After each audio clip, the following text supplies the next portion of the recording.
बुंदेलखंड के घने जंगलों के बीच एक ऐसा प्राचीन जैन तीर्थ है जहां कभी ये मंदिर बंद था। डाकुओं का डेरा हुआ करता था यहाँ पर, और जहां पहुंचना खुद एक तपस्या थी। आज जिस पचराई जैन तीर्थ के आप दर्शन कर पा रहे हैं, यह सिर्फ पत्थर और प्रतिमाओं का स्थल नहीं, ये त्याग और चमत्कारों की जीती जागती कहानी है। इस वीडियो को लास्ट तक आप जरूर देखें, क्योंकि अंत तक पहुंचते पहुंचते आपका नजरिया बदल जाएगा। पचराई जी एक अत्यंत प्राचीन जैन तीर्थ है जहां 28 शिखरबंद मंदिर हैं। यह क्षेत्र जैन धर्म का एक महत्वपूर्ण केंद्र है, पर एक समय इस पवित्र भूमि की स्थिति बहुत दयनीय हो गई थी। मंदिर खंडर बन गए थे और दर्शन के लिए आने वाले भक्तों का आना लगभग बंद हो गया था। चलिए अब मूलनायक भगवान के दर्शन करते हैं, और क्रम से जो प्रांगण में 28 जिन मंदिर विद्यमान हैं उन सभी के क्रम से दर्शन करते हैं। चलिए अब यहाँ की हिस्ट्री के बारे में जानते हैं और थोड़ा पीछे चलते हैं। 1980 से पहले यहाँ डाकुओं का निवास था इस मंदिर में। यहाँ घना जंगल हो गया था। जहाँ आज हम दर्शन कर पा रहे हैं बड़े आराम से, यह सब ढक चुका था पेड़ पौधों से। मंदिर के दर्शन करने कोई नहीं जाता था, यहाँ तक कि मंदिर तक पहुंचने का रास्ता भी बहुत खराब था। बीच में एक नहर पार करके जाना पड़ता था और रास्ते में बहुत मोटे मोटे पत्थर मिलते थे। अभी जो आप दर्शन कर रहे हैं मूलनायक भगवान है, शांतिनाथ, कुंतनाथ और अरेनाथ भगवान है। उस समय ना तो कोई रोड हुआ करती थी और ना ही अच्छा कोई साधन यहाँ तक पहुंचने के लिए। मंदिर पूरी तरह से बंद था और एक खंडर की तरह लगता था।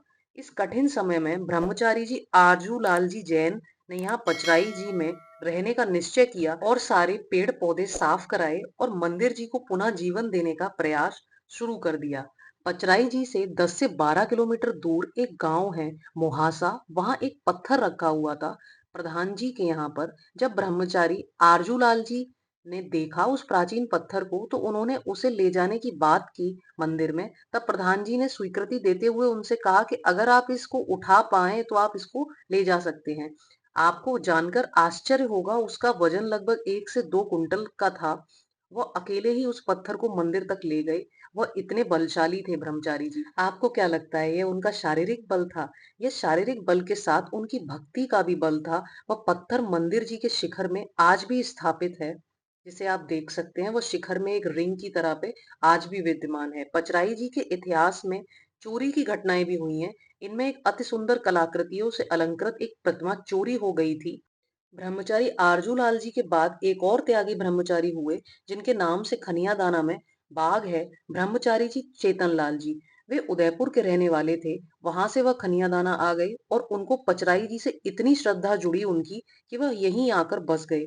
जब ब्रह्मचारी जी को उस समय भोजन करते समय उनको अगर पता चल जाता था कि श्रावकों के पास घी नहीं है या कोई और सामग्री खाने की उपलब्ध नहीं है, तो वह उस खाने की सामग्री को नहीं लेते थे, बल्कि उसका त्याग ही कर देते थे। वह अपनी तपस्या में इतने आगे बढ़ चुके थे।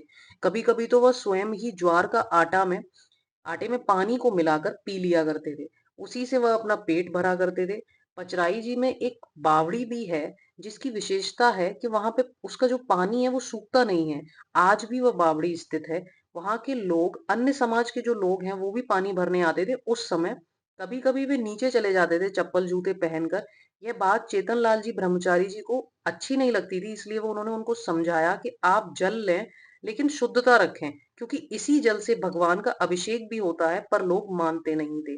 ब्रह्मचारी जी ने वहां पे बाल्टी का भी इंतजाम कर दिया था, लेकिन लोग उनकी बात नहीं सुनते थे। एक सुबह ब्रह्मचारी चेतन लाल जी सामायिक के लिए 4 से 5 बजे वे रोज उठ जाया करते थे और छत पर जाके वे सामायिक किया करते थे।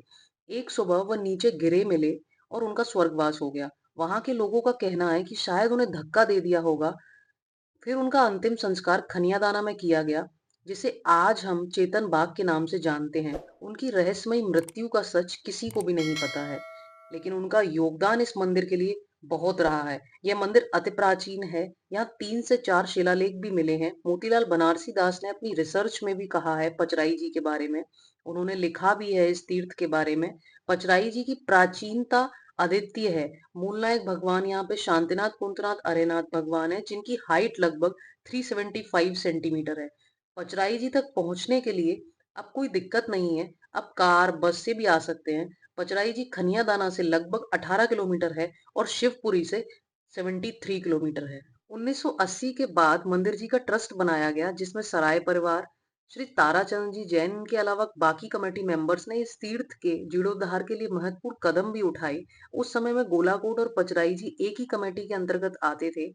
यहाँ के इस मंदिर के दर्शन करने के लिए लोग आए, इसलिए यहाँ पर बहुत सारे मेले भी लगते थे, जो बहुत काफी बड़े-बड़े मेले हुआ करते थे। इस मंदिर में विराजमान सभी प्रतिमाएं अति प्राचीन और विशेष हैं। मंदिर जी में विराजित सभी प्रतिमाएं देसी पाषाण के हीरे की पॉलिश से युक्त हैं, जिनमें आज के ग्रेनाइट से भी ज्यादा चमक है। यहाँ दर्शन करने के साथ साथ लोगों ने रिसर्च भी की है। यह प्राचीन गांव पचराई जी बहुत फेमस है। यहाँ पर 11 से 12 सेंचुरी में निर्मित 28 जिन मंदिरों का समूह जो शिखरबंद है। इन मंदिरों का जो समूह अपनी वास्तुकला, अपनी मूर्ति कला की दृष्टि से अनुपम है। इस मंदिर में तीर्थंकरों के साथ साथ उनके यक्ष यक्षिणी की आकृतियां को मंदिर में बहुत सारे हिस्सों में देखा गया है। अभी जो आप देख रहे हैं ये संग्रहालय है, जहाँ पे आप देख सकते हैं कितनी सारी खंडित प्रतिमाएं रखी हुई हैं।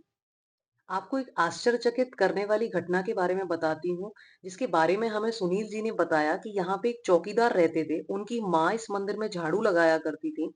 तो झाड़ू लगाते समय उनको एक बहुत बड़ा सांप दिखता था, पर वो उस सांप से डरती नहीं थी, बल्कि उस सांप से ये बोलती थी कि अरे जरा हट जाओ। अपनी बुंदेलखंडी भाषा में वो बोलती थी कि जरा आप हट जाओ यहाँ से, नहीं तो तुम्हारे लग जाएगी। और वह सांप अपने आप हट जाता था। ये घटना यहाँ के लोगों ने स्वयं अपनी आंखों से देखी है। ब्रह्मचारी आरजूलाल जी, ब्रह्मचारी चेतन लाल जी, चौधरी लखवीर चंद्र जी जैसे सेवकों का उपकार कभी भुलाया नहीं जा सकता। उनकी निष्ठा की वजह से ही आज हम इस अति प्राचीन जैन धरोहर के दर्शन कर पा रहे हैं। चौधरी साहब अपने जीवन के अंतिम सालों तक इस मंदिर के कोषाध्यक्ष रहे। बाकी सभी लोगों का भी हम हृदय से धन्यवाद करना चाहिए हम लोगों को, जिन्होंने इस प्राचीन धरोहर को बचाने में जो भी लोग सहायक बने। इस वीडियो में दी गई जानकारी हमें स्थानीय निवासी, बुजुर्ग लोगों से और मंदिर से जुड़े लोगों से बातचीत के आधार पर प्राप्त हुई है। संभव है कि कुछ महत्वपूर्ण जानकारी रह गई हो, उसके लिए हम हृदय से क्षमा चाहते हैं और आपका मार्गदर्शन कमेंट के माध्यम से स्वीकार करते हैं। हमारा उद्देश्य किसी भी प्रकार का भ्रम फैलाना या गलत दावा करना नहीं है, बल्कि इस प्राचीन जैन धरोहर को श्रद्धा और सम्मान के साथ सबके सामने प्रस्तुत करना है। आप इस वीडियो को ज्यादा से ज्यादा शेयर करें, जिससे धर्म प्रभावना हो सके। आप अपनी भावनाएं कमेंट करके हमें व्यक्त कर सकते हैं, और ऐसी तीर्थ वंदना करने के लिए आप चैनल को सब्सक्राइब भी जरूर कर लें। इससे हमारा प्रोत्साहन बढ़ता है। जय जिनेन्द्र, जय जय गुरुदेव।